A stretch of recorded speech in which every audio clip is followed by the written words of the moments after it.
preparatory station থাকবে. This is station 1 and another one is station 2. Okay. দুটা preparatory স্টেশনের পর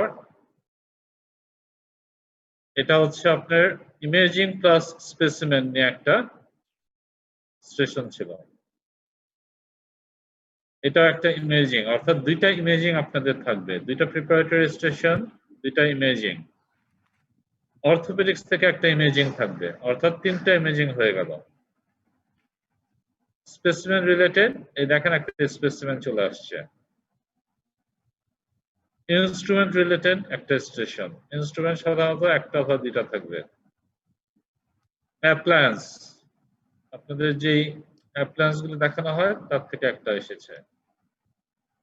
এটা হচ্ছে আপনার সিনারিও বেসড কমপ্লিকেশন নিয়ে একটা স্টেশন থাকে. এবং লাস্ট ওয়ান হচ্ছে একটা অ্যাপ্লায়েন্স অর্থোপেডিক্স এর. অর্থোপেডিক্স থেকে আপনাদের দুইটা স্টেশন থাকবে, একটা এক্সট্রা থাকবে, একটা অ্যাপ্লায়েন্স থাকবে, বাকি 8টা স্টেশন থাকবে সার্জারি থেকে. ঠিক আছে? প্রিপারেটরি স্টেশন গুলো আপনারা শুনতে পাচ্ছেন? ওকে, জি স্যার. প্রিপারেটরি স্টেশন নিয়ে আমি আজকে কথা বলবো না. আমি আপনাদের শুরু করব হচ্ছে সিনারিও বেসড প্রথম যে কোশ্চেনটা আসছে সেটা নিয়ে.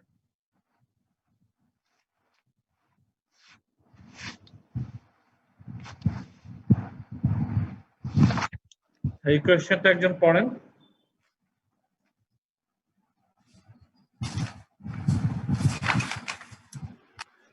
Sir, a male of 50 kg weight brought to you in emergency department with the history of being trapped in a burning house. He had 30% burn in his body, including face and circumferentially in the chest. Write to immediate life-threatening condition of this patient. Write to way of airway management of this patient. Write the fluid management of this patient in first 24 hours, which operation in the chest will prevent inadequate respiration. Okay. Then first question is write to immediate life-threatening conditions of this patient. বলেন তো কি হতে পারে?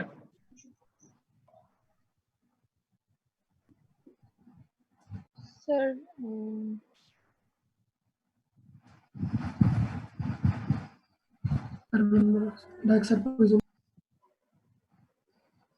বলেন, যে কোনো একজন বলেন যে ইমিডিয়েট কমপ্লিকেশনস লাইফ থ্রেটেনিং বলতে হবে, কি হতে পারে? Shock and carbon dioxide poisoning. Sorry, কি বললেন?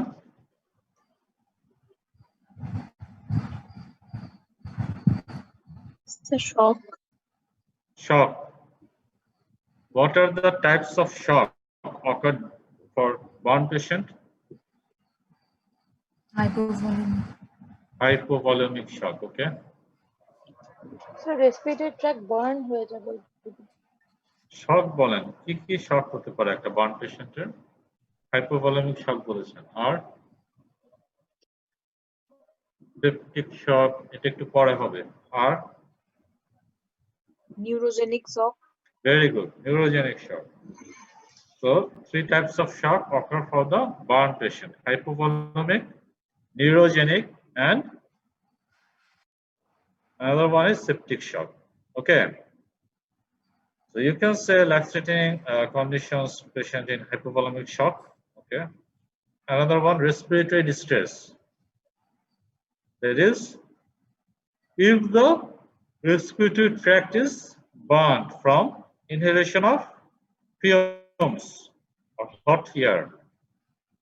Laryngeal edema হতে পারে, laryngeal edema হয় airway obstruction হয়ে patient মারা যেতে পারে. আমরা একটা আনসারটা দেখে নিই. দেখেন, laryngeal edema, hypovolemic shock, এই দুটো আপনারা বলেছেন, ঠিক আছে, কিন্তু দেখেন আপনাদের এখানে অপশন আরো দেয়া আছে দুটো এছাড়া. পালমোনারি এডিমা, এই জিনিসটা আপনারা বলেন নাই. আরেকটা হচ্ছে ইনহেলেশনাল বার্ন, যেটা আমি বললাম. ঠিক আছে, তাহলে আপনাদের কোশ্চেনের মধ্যে দেখেন চেয়েছে দুটো, কিন্তু আপনারা যদি বেশি লিখেন নাম্বার কাটা যাবে না, কিন্তু এই 4টার মধ্যে 2টা অবশ্যই আপনাকে থাকতে হবে। মানে আমি যেটা বলতে চাচ্ছি যে এখানে কি পয়েন্ট যেগুলি থাকে নাম্বারিং এর ক্ষেত্রে, কি পয়েন্টটা অবশ্যই আপনাদেরকে ঠিক মতো লিখে আসতে হবে, নাহলে কিন্তু নাম্বার পাবেন না। দেখেন এখানে হচ্ছে নাম্বার মাত্র 1, অল থ্রু একটা স্টেশন আপনি 6 মার্কস থাকবে। আপনি চাইলে 4 to 5 এমনকি 6 পর্যন্ত পেতে পারবেন, কিন্তু তার জন্য আপনাকে কি পয়েন্ট গুলি, যে কি আনসার কি আছে, আনসার কি আনসার গুলোকে আপনার লিখতে হবে অবশ্যই। আপনারা কিন্তু দেখেন পারেন, কিন্তু অনেক কথা বললে হবে না, যেগুলি আসলেই হবে সেগুলি আপনাকে বলতে হবে। নেক্সট কোয়েশ্চনটা আরেকজন বলেন। Shreta,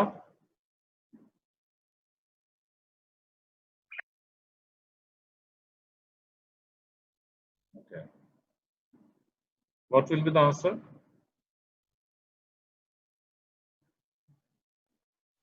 This patient having respiratory distress. So how will you manage his airway? So tracheostomy. Sorry?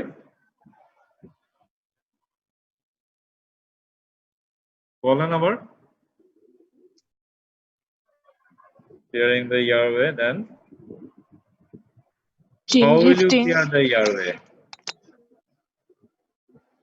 How will you clear the airway?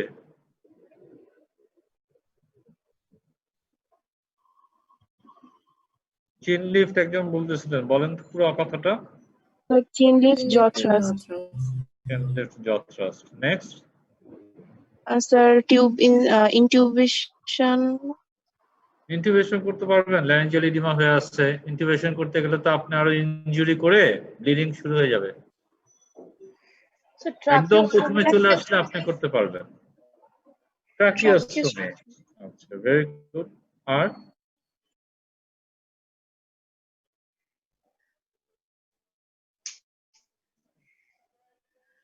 দেখেন এখানে কি কি আছে, চিন লিফট, জ থ্রাস্ট, এরপরে দেয়া oropharyngeal airway tube insertion. Oropharyngeal বলতেছে, কিন্তু ওরোফ্যারিঞ্জিয়াল মানে হচ্ছে আপনাকে শুধুমাত্র ফ্যারিংস পর্যন্ত আপনি এয়ারওয়ে টিউবটা ইনসার্ট করতে পারবেন। নেক্সটে দেখেন এন্ডোট্রাকিয়াল ইন্টিউবেশন, কিন্তু পরে বলছে, কারণ হচ্ছে এন্ডোট্রাকিয়াল ইন্টিউবেশনটা কমন হবে না। এরপর ট্রাকিওস্টোমি। বেটার টু সে চিন লিফট, জ থ্রাস্ট, ট্রাকিওস্টোমি। এই দুটো যদি আপনারা বলেন তাহলে কিন্তু আপনাদের নাম্বারটা চলে আসতেছে। যদি মনে রাখতে পারেন ওরোফ্যারিঞ্জিয়াল এয়ারওয়ে টিউব ইনসারশন, এটা যদি মনে রাখতে পারেন ভালো, কিন্তু এন্ডোট্রাকিয়াল ইন্টিউবেশনটা বলবেন না, এটা পরে বলবেন। লিখলেও যদি কারো মনে না থাকে একদম, তখন লিখেন, কিন্তু না লেখাটা বেটার। ঠিক আছে? আচ্ছা, নেক্সট কোয়েশ্চেন আরেকজন বলেন। Sir, write the fluid management, type of fluid, amount, infusion regimen of this patient in first 24 hours. বলেন, which type of fluid you will give? Sir, crystalloid. Crystalloid. Okay. Then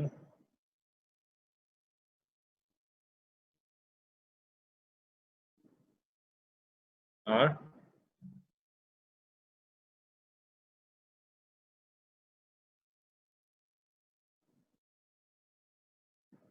four ml per kg. Sir, fluid management এর যে amount calculation, sir ওই যে প্রথমে 10 KG wait এর, তারপর 20 KG, sir ওটা ভালো করে পারি না। বার্ন পেশেন্টে কি আপনি এভাবে ফ্লুইড দিবেন? জানি না স্যার।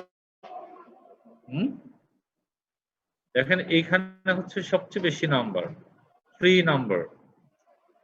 দেখেছেন এটা মার্কের মধ্যে? আপনারা যদি এই সিস্টেমটা কেউ কমপ্লিট করতে পারেন তারা কিন্তু এটাতে পাস। এই স্টেশনে 3 পেয়ে যাওয়া মানে হচ্ছে আপনি পেয়ে যাচ্ছেন, আর সাথে 1 2 যাই পান 4 5 পেয়ে যাচ্ছেন। কিন্তু এই সিস্টেমটা যদি কেউ মিস করে যান তাহলে কিন্তু আপনার এটা একটা ডিজাস্টার হয়ে যাবে। সুতরাং এটা হচ্ছে মেইন কোয়েশ্চেন, এই হসপিটাল মেন কোয়েশ্চেন হচ্ছে এটা, আপনাকে এটা বুঝতে হবে যখন অসপি একটা স্টেশনে যাবেন তারপর আপনাকে বুঝতে হবে যে কোন কোয়েশ্চেনটাকে আপনাকে অবশ্যই পারফেক্টলি আনসার করতে হবে, এবং এই স্টেশনের মধ্যে this number 3 question is the main question. তাহলে দেখেন রাইট দ্য ফ্লুইড ম্যানেজমেন্টের টাইপ অফ ফ্লুইড আপনারা ঠিক মতো বলতে পারতেছেন না, either crystalline or হার্টম্যান solution. That is আপনারা যে কোনো একটা লিখলে হবে, ক্রিস্টালাইন ফ্লুইড লিখতে পারেন, এটা এক্সাম্পল হিসেবে হার্টম্যান সলিউশন আছে, আপনারা যদি হার্টম্যানও লিখেন তাহলে এটা রাইট হবে। টোটাল ফ্লুইড দেখেন পেশেন্টের ওয়েট কত ছিল 50 কেজি। আমাদের ফর্মুলা কি, পার্কলেন formula? Sir, first 24 hours, 4 ml into a person's body weight in kg into percentage of burnt surface area. এটা হচ্ছে আপনার ফার্স্ট 24 আওয়ার্স, সেটা কোনো কথা না, এটা হচ্ছে টোটাল ফ্লুইড। টোটাল ফ্লুইডটা হচ্ছে 4 into percentage of burn area into body weight. তাহলে এখানে 4 into weight in KG 50, percentage of burn 30। আমাদের এটা বলে দিয়েছে কিন্তু কোয়েশ্চেনের মধ্যে 30% বার্ন, তাই না? দেখেছেন, খেয়াল করেছেন? আপনারা যখন কোয়েশ্চেন করবেন তখন এই জিনিসগুলো মার্ক করে ফেলবেন, 50 KG weight, 30% burn including face and circumferentially chest. ঠিক আছে, এটা আপনাকে পুরোপুরি মার্ক করে ফেলতে হবে। তাহলে এটা থেকে আপনি যে ফ্লুইডটা পাবেন এটা কিন্তু টোটাল ফ্লুইড। এই ফ্লুইডটা আপনাকে কতক্ষণে দিতে হবে? 24 আওয়ার্সে দিতে হবে। এই ফ্লুইড আপনি 24 আওয়ার্সে দিলে ভাগ করতে হবে first 8 hours, then next 16 hours, অথবা আপনি বলতে পারেন first 8 hours, then next 8 hours, subsequently 8 hours, এভাবে বলতে পারেন, কোনো অসুবিধা নেই। এই যে টোটাল যে ফ্লুইডটা পাবেন, যে 6000 ml যেটা বলা হচ্ছে, অলমোস্ট 6 লিটার, এই ফ্লুইডের হাফ টুকু আপনাকে দিতে হবে ফার্স্ট 8 আওয়ার্স। এখন এই ফার্স্ট 8 আওয়ার্স আপনি কিভাবে ক্যালকুলেট করবেন? একটা পেশেন্ট যদি আপনার কাছে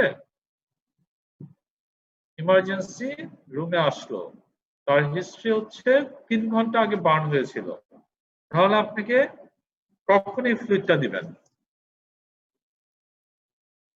যে ফার্স্ট 8 আওয়ার্স বলতেছে, এই 8 আওয়ার্সটা আপনি হিসাব করবেন কি হবে?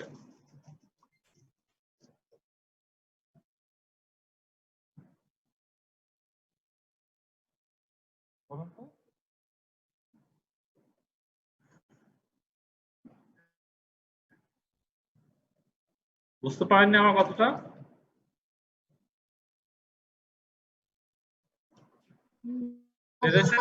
নাই, আপনাকে বলা হলো একটা পেশেন্ট বার্ন হওয়ার 3 ঘন্টা পরে আপনাদের কাছে এসেছে, তাহলে যে প্রথম 8 ঘন্টায় যে আপনি 3000 ml দেওয়ার কথা, এটা কখন থেকে দিবেন? যখন আসলো তখন থেকে 8 ঘন্টা না, তাই তো? জি স্যার। জি স্যার।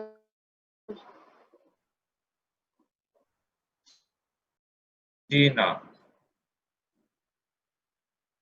এই হিসাবটা হচ্ছে সে যখন বার্ন হয়েছে তখন থেকে আপনাকে 8 ঘন্টা, আপনার হাতে আছে আর 5 ঘন্টা, এই 5 ঘন্টার মধ্যে আপনাকে এই 3 লিটার ফ্লুইড দিতে হবে। আমার কথা কি? জি স্যার। তাহলে বাকি 3 লিটার বা 24 ঘন্টা থেকে 5 ঘন্টা বাদ দিয়ে যে টাইম, ওই টাইমে না, দিবেন? আপনি ধরতে পারেন না আমার কথাটা। প্রথম 8 ঘন্টা বলা হয়েছে, ফার্স্ট 8 আওয়ার্স, এটা আপনি কখন হিসাব করবেন? যখন থেকে পেশেন্টটা বার্ন হয়েছে তখন থেকে আপনি হিসাব করবেন। সে যদি আপনার কাছে 1 ঘন্টা পরে আসে তাহলে আপনাকে প্রথম 7 ঘন্টায় 3000 ml দিতে হবে। যদি 3 ঘন্টা পরে আসে তাহলে প্রথম 5 ঘন্টায় 3000 ml দিতে হবে। যদি আধা ঘন্টা পরে আসে তাহলে কি করবেন? স্যার 7.5 ঘন্টায় 3000 ml। 7.5 ঘন্টায় 3000 ml দিতে হবে। কথা বোঝা গেছে? সবাই বুঝতে পারছেন? জি স্যার। জি স্যার। এটা পরিষ্কার করেন, আপনাদের এই কোয়েশ্চেনটা আসে। আচ্ছা, পেশেন্ট যখন বার্ন হবে, একটা পেশেন্ট যদি আপনাকে বলে যে 4 ঘন্টা আগে বার্ন হয়েছে, আপনার কাছে ইমার্জেন্সি রুমে আসছে, তাহলে আপনি এই 3000 ml ফ্লুইডটা কতক্ষণের মধ্যে শেষ করতে হবে? First 8 hours. ফার্স্ট 8 আওয়ার্স মানে হচ্ছে সে যখন বার্ন হয়েছে তখন থেকে আপনাকে হিসাব করতে হবে 8 ঘন্টা। তাহলে 4 ঘন্টা পরে আসছে মানে অলরেডি 4 ঘন্টা শেষ। আগামী যে 4 ঘন্টা আছে এই 4 ঘন্টার মধ্যে আপনাকে 3000 ml ফ্লুইড দিতে হবে। বুঝতে পারছেন কথাটা? জি স্যার। স্যার তাহলে কি মানে এই 3000 ml টা আমি একবারেই দিব এই 4 ঘন্টায় নাকি প্রতি হ্যাঁ, আওয়ারে হিসাব করে করে না করতে হবে? মানে ওটা তো আপনি আওয়ার হিসাবে যাই করেন, আপনাকে ওটা যখন চাবে ওটা আরো প্রিসাইসলি চাবে। সেটা সাধারণত আপনাদের লেভেলে আসবে না ওই কোয়েশ্চেনটা। আপনাদের লেভেলে কোয়েশ্চেন আসবে যে এই পেশেন্টটা 3 ঘন্টা আগে বার্ন হয়েছে, এখন তার ফ্লুইড ম্যানেজমেন্ট লিখো। তো আপনি ফার্স্ট 8 আওয়ার্স তখন যদি লিখেন তাহলে হবে না। তখন আপনাকে বলতে হবে যে 3000 ml will be given within next 5 hours. Then another 3000 ml will be given in next 16 hours. এবার কথাটা বুঝতে পারছেন? জি স্যার, থ্যাংক এই কোয়েশ্চেন কিন্তু আপনাদের আসবেই। হয় রিটেনে আপনারা পাবেন, যেহেতু হসপিটালে চলে আসছে রিটেনে বার্নের এই কোয়েশ্চেনটা আসার সম্ভাবনা খুব বেশি। এটা যেন একদম মিস না যায়। আচ্ছা, এখন আসেন which operation in the chest wall prevent inadequate respiration? এই যে মনে করেন যে তার চেস্ট ওয়ালটা দেখেন লেখা আছে সার্কামফারেন্সিয়ালি বার্ন হয়েছে চেস্ট ওয়ালে, মানে চেস্ট ওয়ালটা চারপাশ থেকে বার্ন হয়ে গেছে, তাই না? তাই তো? হ্যাঁ, তাহলে আপনাকে এখন কি করতে হবে? এই পেশেন্টটাকে চেস্ট ওয়ালটা যাতে ঠিকমতো এক্সপানশন হতে পারে, কারণ হচ্ছে কি বার্ন হয়ে গেলে পেশেন্টের এই জায়গাগুলি পুড়ে চামড়া তো আপনার কন্ট্রাকচার হয়ে যাবে। কন্ট্রাকচার হয়ে গেলে কি হবে? পরবর্তীতে চেস্ট এক্সপানশন করতে পারবে না, ইডিমা তৈরি হবে, রেসপিরেটরি ডিস্ট্রেস হবে। তাহলে কি করবেন আপনি?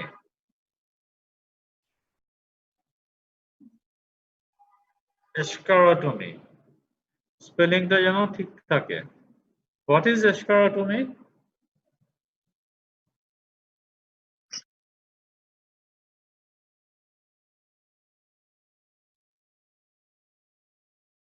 Very good. আপনারা বেইলি লফ খুলবেন, খুলে ওখানে ছবি আছে দেখবেন এসকারোটমির, ছবিটা আঁকা শিখবেন। চেস্টের ক্ষেত্রে কিভাবে ইনসিশন দিতে হয়, অ্যাবডোমেনে কিভাবে ইনসিশন দিতে হয়, লিমস হ্যান্ডের ক্ষেত্রে কিরকম, লেগের ক্ষেত্রে কিরকম, এই কোয়েশ্চেনটা আপনাদের আসবে।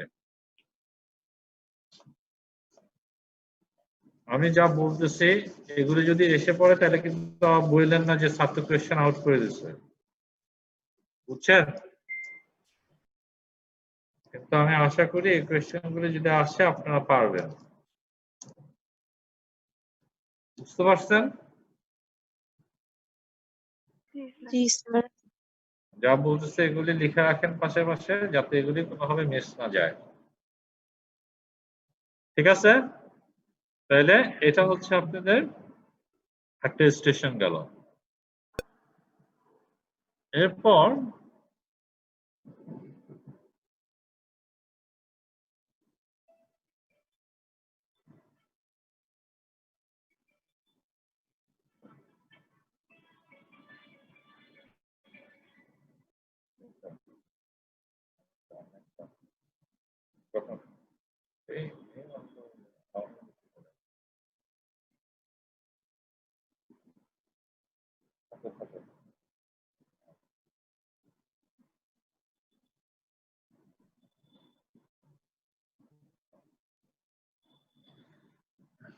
ঠিক আছে?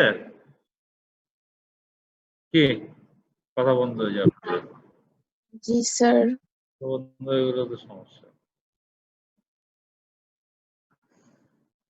আচ্ছা, এরপর আবার আসতেছে আপনাদের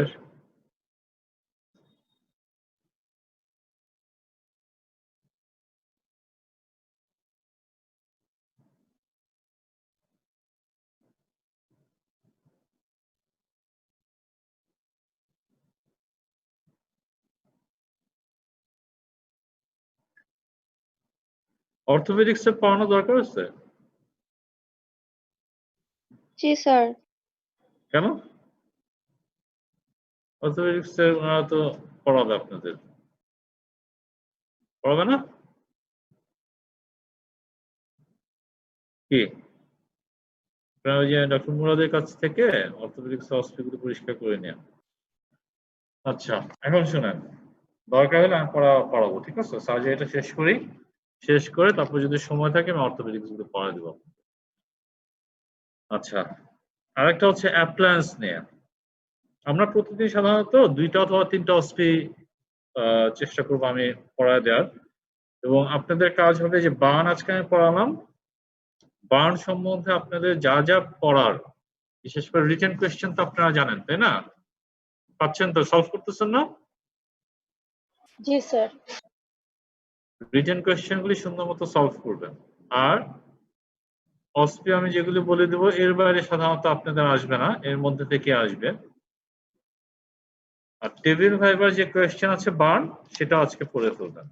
সুতরাং এই রিলেটেড যা যা থাকবে সবকিছু আপনারা পড়ে ফেললে আর অসুবিধা হবে না। রুল অফ 9 যা জিনিসপত্র আছে ওগুলি সব পড়ে ফেলবেন। ঠিক আছে, এখন আসেন, এখানে দেওয়া আছে রাইট, একজন পড়েন কোয়েশ্চেন গুলি। স্যার কোশ্চেন তো দেখা যাচ্ছে না।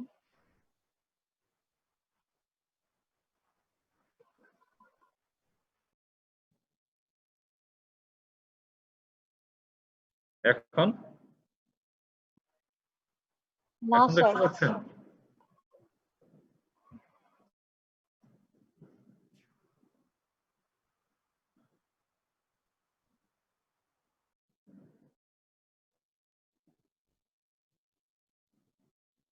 এখন এখন দেখতে পাচ্ছেন? না স্যার। না স্যার। কেন? Name two storage solution used in ব্যাগে দেখা যায় না এটা? না স্যার, শুধু অস্পি না, নাম্বার স্যার। ফাইল দেখা যাচ্ছে, আর কিছু ছবি দেখা যাচ্ছে না স্যার। আচ্ছা ঠিক আছে।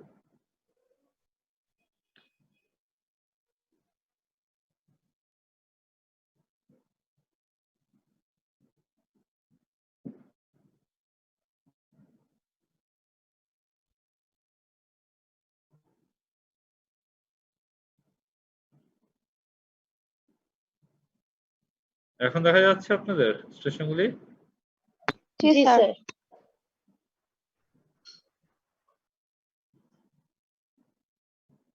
ঠিক আছে এখন? জি স্যার।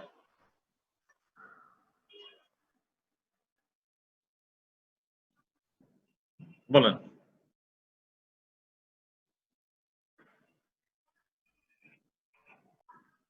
এখানে দেখেন ব্যাগ এ এটা, ব্যাগ বি এটা। আপনাদের হয়তো যখন থাকবে আর একটু বেটার হয়তো থাকবে, তবে খুব বেশি ভালো থাকে না ছবিগুলি। আচ্ছা বলেন এবার।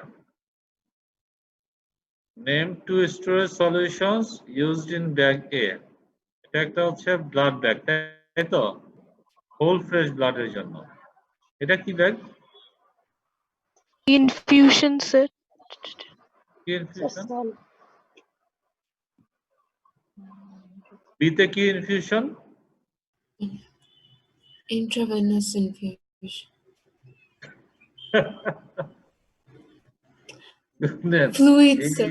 Fluids রাখা। জিনিসটা পড়েন না, এখানে কি লেখা আছে বলেন তো? 20% ম্যানিটো। intravenous. হ্যাঁ, 20% ম্যানিটোল ইনফিউশন। শুনেন, অস্পিতে আপনাদেরকে you have to show your IQ. আপনারা যদি আইকিউ লেভেল লো হয় তাহলে কিন্তু অস্পি পাস হবে না। আপনাদের যে কোয়েশ্চেন থাকবে সেই কোয়েশ্চেনে আনসার থাকবে। দেখেন এখানে টু স্টোরেজ সলিউশনস লেখা আছে। আপনারা যদি ভালো মতো খেয়াল করেন, যে ব্যাগটার যে ছবি, ব্যাগের ছবির মধ্যেই সলিউশনের নাম পেয়ে যাবেন। কথা বুঝছেন? এখানে দেখেন আপনাদেরকে যদি বলে যে, কেউ কিন্তু বলতেছে না যে এই ব্যাগটা কি অথবা বি ব্যাগে কি আছে, এটা কিন্তু কোয়েশ্চেন করা হয়নি। কিন্তু আপনাকে খেয়াল করতে হবে যে ব্যাগ এ হচ্ছে আপনার হোল ফ্রেশ ব্লাড দেওয়া, তার মানে হচ্ছে ব্লাড ব্যাগ। আর বি তে হচ্ছে 20% ম্যানিটল ইনফিউশনের ব্যাগ এটা। তাহলে name two store solutions used in bag এ, বলেন তো কি কি সলিউশন ব্যবহার করা হয় ব্লাড ব্যাগে, ব্লাড স্টোরেজ ব্যাগে কি কি সলিউশন থাকে?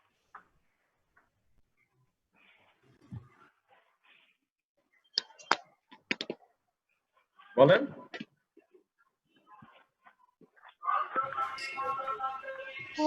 So whole blood. তারপর Plasma. So whole blood Plasma, plasma platelet. Storage solution বলা হয়েছে। কোয়েশ্চেনটা আপনারা এখনো ধরতেই পারলেন না। Name two storage solutions used in bag এ, আমরা যে ব্লাড রাখি এটা স্টোরেজ সলিউশন কি ব্যবহার করি? Anticoagulants. Anticoagulant, very good. কি কি ব্যবহার করি আমরা? CPDA. What is the meaning of CPDA? Cited phosphate dextroadenine. এই দেখেন CPD, একটা হচ্ছে সেকএম সলিউশন আর একটা হচ্ছে CPD।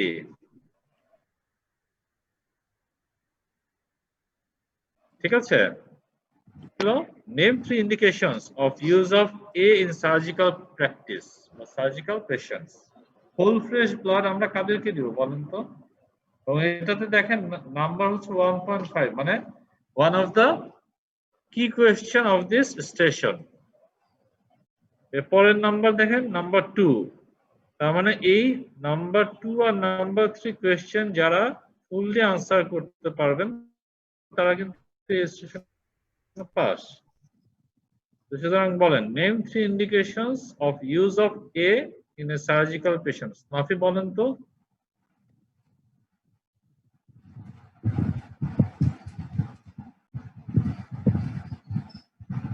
কি নাফি ঘুমায় গেলেন নাকি?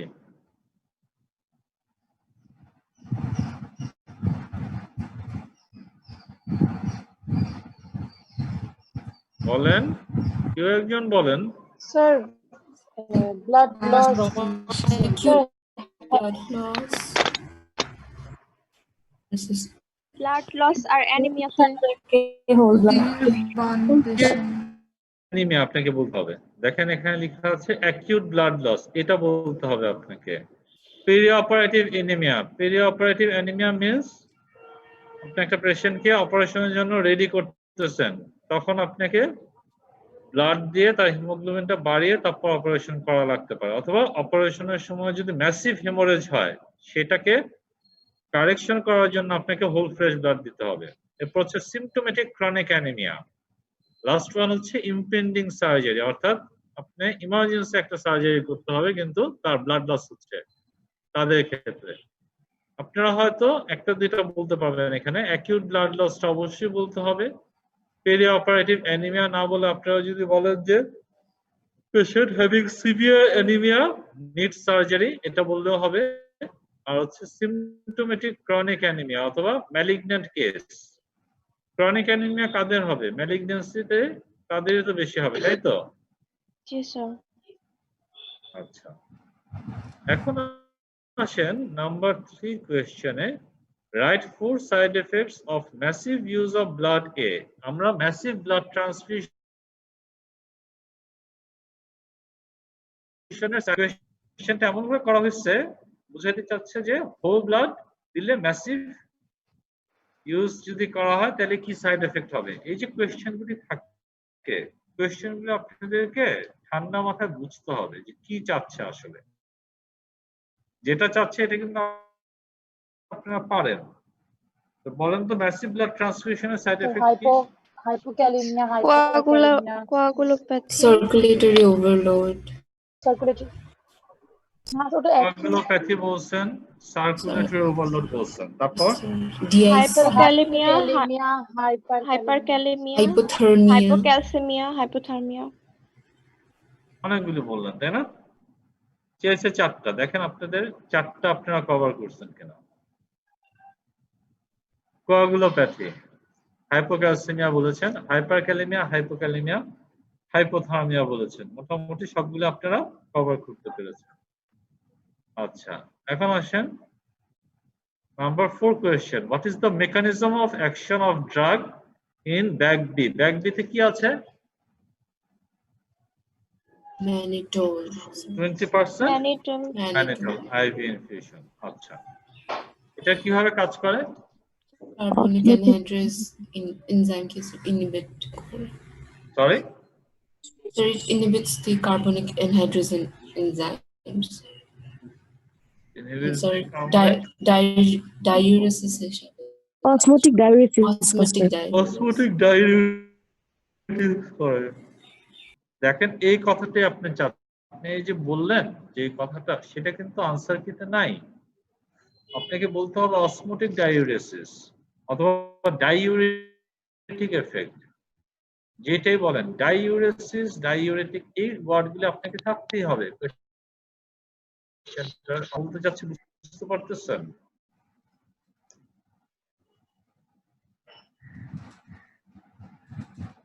বুঝতেছেন না ঘুমায় গেছেন? জি স্যার। জি স্যার। আনসার কিতে যে জিনিসগুলি থাকবে সেটা অবশ্যই আপনাকে বলতে হবে। দেখেন মেকানিজম অফ অ্যাকশনে অসমোটিক ডাইউরেসিস এই কথাটা বলা আছে, এটাই আপনাকে লিখতে হবে, অন্য কোনো কিছু লিখলে হবে না। এরপর হচ্ছে right one indication of use of bag B. এই যে 20% ম্যানেজল আমরা কোথায় ব্যবহার করি এবং কেন ব্যবহার করি বলেন তো? রেনাল শাটডাউনে মানে? ব্যবহার করব। রেনাল শাটডাউনে করবেন মানে?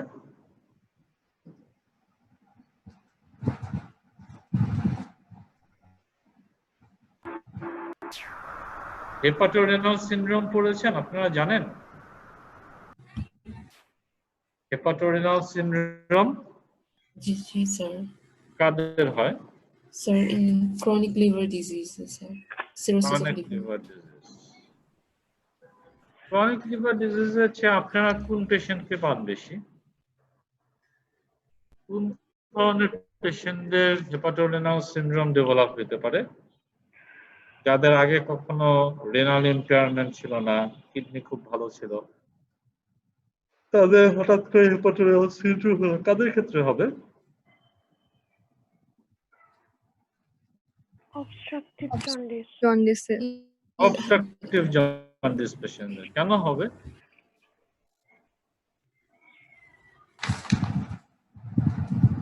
কেন হবে অবস্ট্রাকটিভ জন্ডিস পেশেন্টদের কেন হবে? তিনটা কথা আছে, এই তিনটা জিনিস আপনারা অবশ্যই আজকে পড়ে নেবেন, আমি বলবো না, নেক্সট ক্লাসে আমি এক সময় জিজ্ঞেস করবো আপনাদের যে what is the mechanism of hepatorenal shutdown or hepatorenal syndrome. ঠিক আছে, এই জিনিসটা সবাই করে রাখবেন। এটা আপনাদেরকে হয় রিটেনে আসবে অথবা করবে, অথবা লং কেস অবস্ট্রাকটিভ জন্ডিস যদি কারো থাকে তাকে জিজ্ঞেস করা হবে। এই কোয়েশ্চেন বাইরে যেতে পারবেন না আপনারা, সুতরাং অবশ্যই এই কোয়েশ্চেনটা আপনারা সুন্দর মতো করে রাখবেন। দেখেন এখানে কি দেওয়া আছে, per operatively during surgery of a patient with obstructive jaundice suspecting acute renal shutdown or hepatorenal syndrome. আপনি যদি লিখেন for preparing an obstructive jaundice patient for surgery, শেষ, এটাই ইন্ডিকেশন, এত কথা আপনাকে লেখা লাগবে না। আমার কথাটা বুঝতে পারছেন? আপনি যদি শুধু লিখেন to prepare an obstructive jaundice patient for surgery to prevent hepatorenal syndrome, শেষ, আপনি 1 নম্বর পেয়ে যাবেন। এখানে যে প্রি পাওয়ার অপারেটিভলি সাসপেক্টিং অ্যাকিউট রেনাল শাটডাউন, এত কথা এত কিছু লেখার কোনো প্রয়োজন নাই। বুঝতে পেরেছেন? জি স্যার। ঠিক আছে, তাহলে আজকে আপনাদের দুইটা বলা হলো স্টেশন, ট্রাই করবো এরকম ভাবে আমার কাছে গত 5 বছরের অস্থির যা আছে কোয়েশ্চেন সবগুলো আপনাদেরকে কভার করে দেওয়ার, তাহলে সুবিধা হবে যে আপনারা একটা বিশাল অংশ শেষ করে ফেলতে পারবেন অস্পিড। আর আপনারা যদি সুযোগ দেন তাহলে হয়তো আমি নেক্সট দিন থেকে ক্লাসটা একটু আগে আগে শুরু করে দিব, সেটা হচ্ছে যে 10:45 যদি শুরু করি তাহলে অন্তত আপনাদের 4টা করে স্টেশন শেষ করা যাবে, তাহলে আমরা অলমোস্ট 2 দিনে একটা করে পেপার শেষ করে ফেলতে পারবো, মানে একটা পরীক্ষার অস্পি শেষ করতে পারবো, নাহলে এই 2টা 3টা করে পড়ালে অনেক সময় লেগে যাবে। কথা বোঝা গেছে? জি Yes, স্যার sir. ঠিক আছে? Yes, sir. শুধু আজকে জাস্ট 2টা স্টেশন পড়ালাম, আপনারা ট্রাই করেন এই 2টা স্টেশন সম্বন্ধে যা যা পড়া এগুলো সব পড়ে রাখার জন্য। আজকে এতজন পার্টিসিপেন্টস নাকি 69? আসলে So 70 জন, sir. এত হইলো কি হবে? এতদিন কই ছিলেন আপনারা? হ্যাঁ, ভালো, থ্যাংক ইউ আসার জন্য। Thank you, Well, sir. Thank you, sir. এখন Thank you, যে sir. অবস্থা, আপনাদের এইভাবে ক্লাস করতে হবে, এইভাবে সবকিছু চলবে, এটা আপনাদেরকে ধরে নিতে হবে, কিচ্ছু করার নাই। গতকালকে কতজন মারা গেছে বাংলাদেশে? For 64. সুতরাং তো বুঝতেই পারতেছেন, the days are not good enough. Coming days will be more difficult from now on. আপনাদেরকে সাবধানে চলতে হবে, সাবধানে থাকতে হবে, এইভাবেই আপনাদের জীবন চলতে হবে। সবকিছু খুলে দিচ্ছে না, গভর্নমেন্ট তো সবই খুলে দিচ্ছে। আজকে থেকে বলছে আপনাদের জন্য মার্কেট 7টা পর্যন্ত খোলা রাখবে, আপনারা বলছেন বিকাল পর্যন্ত মার্কেট খোলা রাখলে তো হয় না, সন্ধ্যার দিকে যাইতে ইচ্ছা করে, বুঝছেন না? সামনে কুরবানি ঈদ, কুরবানি না দিতে পারলেও যাতে কাপড় চোপড় কিনতে পারেন, রোজা ঈদে কিনতে পারেন নাই, তাহলে তো যাইতে হবে আপনাদের মার্কেটে, তাই না? না, স্যার। না, স্যার। কেন অনলাইন শপিং করতেছেন না? না, স্যার। আচ্ছা, সাবধানে থাকেন। আসলে এখন সময়টা খারাপ, আসলে সবাইকে নিয়ে সাবধানে থাকেন, যেটা সবচেয়ে বেশি জরুরি।